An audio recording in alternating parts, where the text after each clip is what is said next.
सर्वेभ्यो नमो नमः। ओम श्री गुरुभ्यो नमः। हरि ओम। प्रणो देवी सरस्वती वाजेभिर्वाजनीवती धीनामवित्रवतु। ओम सदाशिवसमारम्भां शङ्कराचार्यमध्यमाम् अस्मदाचार्यपर्यन्तां वन्दे गुरुपरम्पराम्। सर्वेभ्यः सादरं नमस्कारः। राधा माधव आदर्श संस्कृत महाविद्यालयस्य यूट्यूब माध्यमेन विद्यार्थीनां कृते प्रवर्तमाना मणिप्रभा व्याख्यानमाला अस्ति। अस्यां व्याख्यानमालायां भवतां सर्वेषां हार्दिकं स्वागतम् अभिनन्दनं च।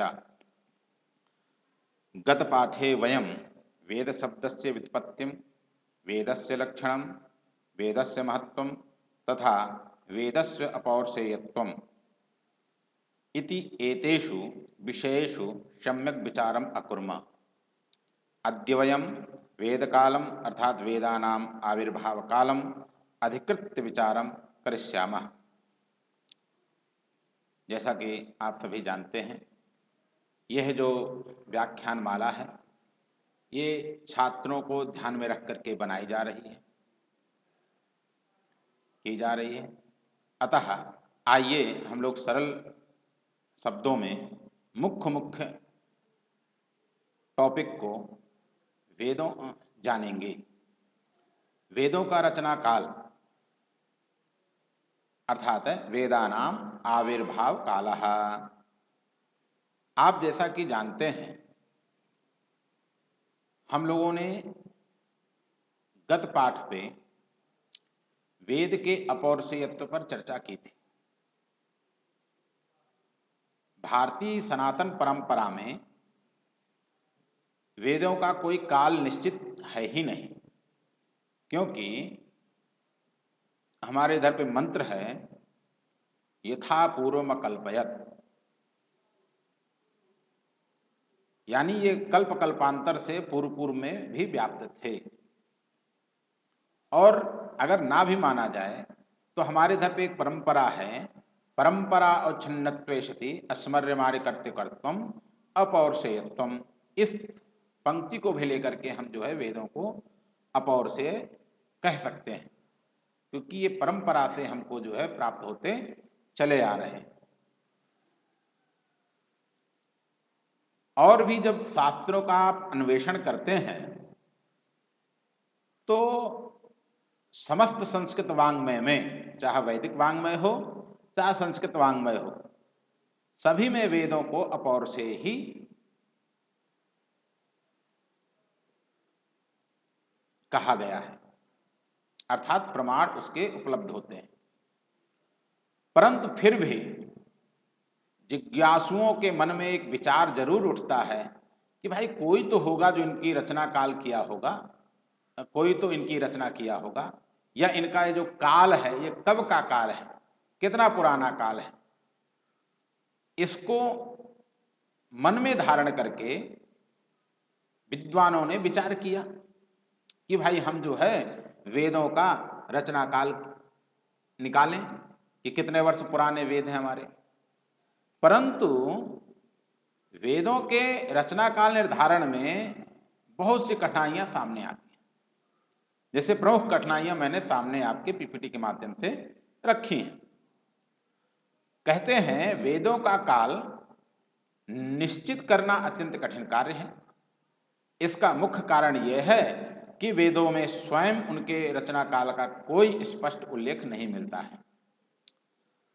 प्रसिद्ध लेखक ग्राहम हैनकॉक के अनुसार भी प्राचीन भारतीय सभ्यता एवं वैदिक संस्कृत की प्राचीनता के कारण वेदों के रचना काल के विषय में निश्चित निर्णय करना सरल नहीं है। अगर हम कुछ प्रमुख बिंदुओं पर ध्यान दें तो क्या क्या कठिनाइयां सामने पड़ती हैं। सर्वप्रथम कठिनाई पड़ती है अंतः साक्ष्य एवं बाह्य साक्ष्य का अभाव, यानी प्रामाणिक अंतः साक्ष्य एवं बाह्य साक्ष्य का अभाव देखने को मिलता है। अर्थात वेदों में रचना काल का स्पष्ट उल्लेख नहीं मिलता है तथा ऐसे ऐतिहासिक अभिलेख भी उपलब्ध नहीं हैं जिनके आधार पर निश्चित तिथि जो है निर्धारित की जा सके। जैसे बहुत से ग्रंथ होते हैं जिनमें रचनाकार या जो लेखक होता है वह एक तिथि लिख देता है, पर वेदों में कहीं पे भी इस तरह का कोई भी उल्लेख प्राप्त नहीं होता है। दूसरा बिंदु, प्राचीन वैदिक ग्रंथों में संवत तथा तिथि का अभाव अथवा तिथि का अभाव कह सकते हैं। वैदिक साहित्य में किसी निश्चित संवत, वर्ष या काल गणना का उल्लेख नहीं मिलता है, जिससे उनका काल निर्धारण कठिन हो जाता है। भारतीय परंपरा में वेदों की अपौरुषेयता, यह भी एक बिंदु हमको मिलता है जो कि वेदों के आविर्भाव यानी वेदों के रचना काल को निकालने में कठिनाइयां आती हैं। भारतीय परंपरा में जैसा कि मैंने पूर्व में भी बताया कि वेद अपौरुषेय हैं, नित्य हैं और अनादि हैं। भारतीय आचार्यों के अनुसार वेद अपौरुषेय हैं, नित्य हैं एवं अनादि हैं, अतः इनके रचना काल का प्रश्न ही नहीं उठता है। परंतु फिर भी कुछ विद्वानों ने पाश्चात्य परंपरा का अनुसरण करते हुए भारतीय और विदेशी विद्वानों ने वेद के रचना काल करने का प्रयास किया है, जिसको हम इस पीपीटी के माध्यम से देख सकते हैं। भारतीय विद्वानों में अगर हम देखें तो सर्वप्रथम हमारे आर्य समाज के संस्थापक स्वामी दयानंद सरस्वती जी, इन्होंने वेद मंत्र को आधार मान करके अपने ग्रंथ ऋग्वेदादि भाष्य भूमिका में वेदों के रचना काल का जो समय निर्धारित किया है, इनके हिसाब से सृष्टि के प्रारंभ से वेद थे, यानी सृष्टि जब से प्रारंभ हुई तब से वेद थे। इन्हीं का अनुसरण करते हुए दीनानाथ शास्त्री चुलेट, जिन्होंने अपने ग्रंथ वेद काल निर्णय में ज्योतिष को आधार मान करके 3 लाख वर्ष पूर्व वेदों का काल माना है। इसके बाद भूगर्भ शास्त्रीय जो विद्वान हैं उनमें सर्वप्रथम हमारे श्री अविनाश चंद्र दास जी, इन्होंने जो है अपने पुस्तक ऋग्वैदिक इंडिया में जो है वेदों का काल 25,000 ईसा पूर्व माना है। इन्होंने भूगर्भ सिद्धांत को आधार बनाया है। इनको ऋग्वेद का एक मंत्र प्राप्त होता है, जैसा कि मैंने इस मंत्र को दे रखा है इधर पर, एका चेतत सरस्वती नदीनाम सुचिरयति गिरिभ्या आसमुद्रात, ऐसा जो है ऋग्वेद का ये मंत्र है। इस मंत्र को आधार मान करके उन्होंने कहा कि जहां पर आज वर्तमान में राजपुताना है वहां पर एक समय समुद्र था और उसमें जो है सरस्वती नदी गिरती थी। बाद में वो सरस्वती नदी लुप्त हो गई, तो इन्होंने जो है उसको आधार बना करके 25,000 ईसा पूर्व माना है। इधर पे भूगर्भ सिद्धांत को लेकर के और भी चर्चा की जा सकती है, परंतु समय अभाव के कारण, क्योंकि विद्यार्थियों को अधिक जानकारी करना है तो इनका ग्रंथ जो है ऋग्वैदिक इंडिया, वैदिक संपत्ति इत्यादि जो है आर्यों का आदिदेश इत्यादि ग्रंथों को पढ़ना पड़ेगा। हम लोग यहाँ पर यूजीसी नेट कोड 25 और 73 को लेकर के कैसे प्रश्न आते हैं उसी को आधार बना करके इधर पे यह व्याख्यान किया जा रहा है। यूजीसी नेट में प्रश्न पूछ दिया जाएगा भूगर्भ सिद्धांत के अनुसार या अथवा अविनाश चंद्र दास जी के अनुसार वेदों का काल क्या है, तो आपको लिखना पड़ेगा 25,000 ईसा पूर्व। इसी तरह स्वामी दयानंद जी के विषय में पूछ सकते हैं कि उन्होंने कब से माना है ये, या वे 4-5 विद्वानों के नाम दे सकते हैं और कह देंगे कि आप सभी जो है इनको सुमेलित कीजिए, एक तरफ एक तरफ जो है उनका काल, दूसरी तरफ उनके नाम, इनको जो है क्रम से लगाइए, ऐसा भी कह सकते हैं।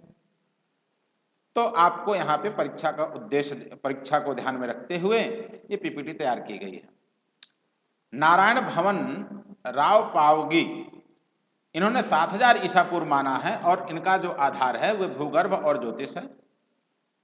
हमारे भारतीय विद्वानों में वेद काल के रचना क्रम में अगर देखते हैं तो पंडित बाल गंगाधर तिलक का नाम जरूर लिया जाता है। इन्होंने अपने ग्रंथ ओरायन में ज्योतिष को आधार बना करके, ज्योतिष में जो नक्षत्रों का वर्णन है उसमें वसंत संपात इत्यादि को लेकर के इन्होंने जो है वेदों के काल रचना का प्रयास किया है कि वेदों की जो है रचना कब हुई थी, इसका प्रयास किया है। इन्होंने 6000 ईसा पूर्व माना है।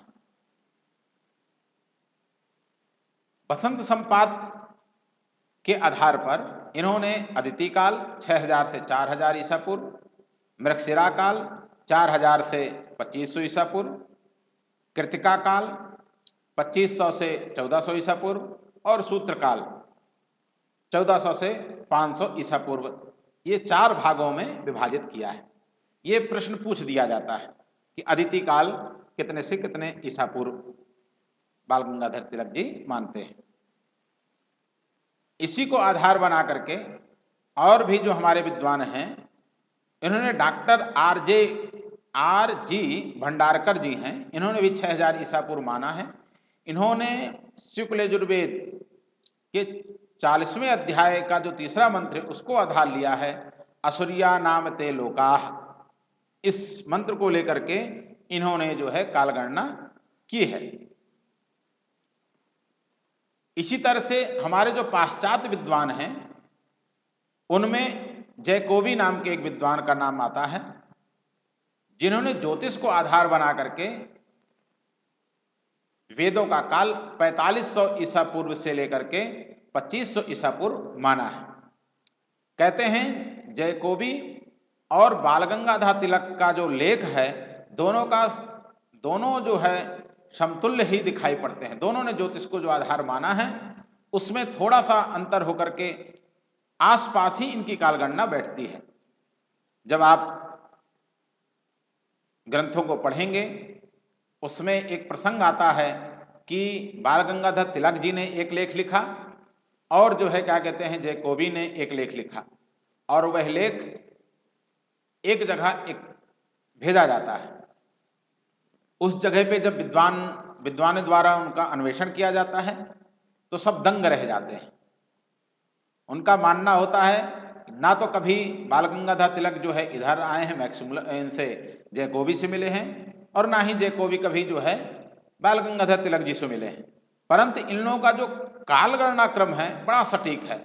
और इन्होंने जो है ज्योतिष, जैकोबी जी ने ज्योतिष को आधार बना करके विशेष करके ध्रुव तारा, कल्प सूत्रों में जो विवाह आदि में हमारे जो ध्रुव तारा की गणना की गई है, ध्रुव तारा को लिया गया है, उसी ध्रुव तारा को आधार बना करके इन्होंने जो है कालगणना की है।